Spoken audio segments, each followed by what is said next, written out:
Now, how have these people who are pro-euthanasia, pro-assisted suicide, how have they webbed this issue into the sense of choice? Well, I think that it's because we in the United States are so prone to think of ourselves as needing to be autonomous and make choices for ourselves.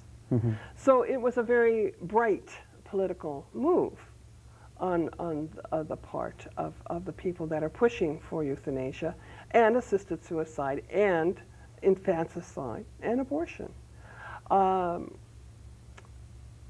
Unfortunately,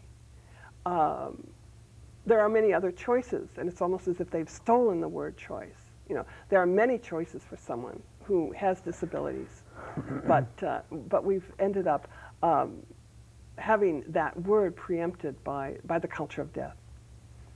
And one of the things that is absolutely fascinating to me is that in this country we've somehow tied euthanasia, Dr. Kevorkian certainly has tied it in with a right, you know, a right to die with dignity. And certainly in his speech that he gave here recently at the National Press Club, he talked about the indignity of Christ's death and compared it to the dignity of the people who have been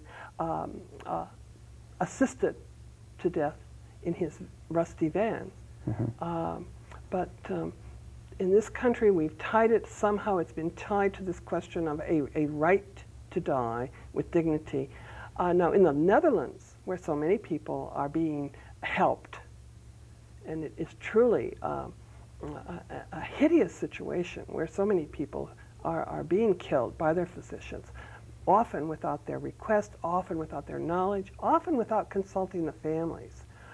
There, it is not considered a right. So we have done the Netherlands went up on this one. We've moved further along the slippery slope even before the slide begins. Mm-hmm. Why should the public be concerned about this? Well, there are many reasons.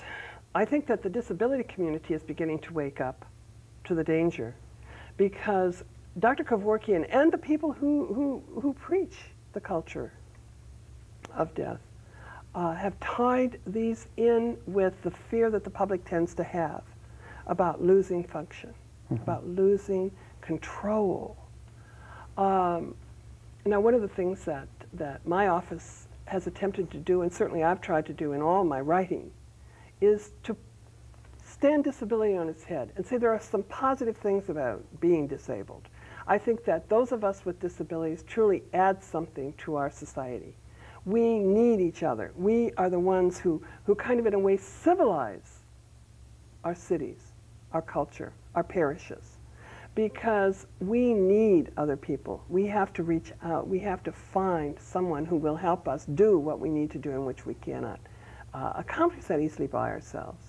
So I feel that rather than the public being so frightened of disabilities and therefore wanting to avoid them, you know, we justify abortion on the basis that we don't want infants that have impairments. I think in the state that is something that is really built into state law. We are so terrified of a disabled child that dispose of it.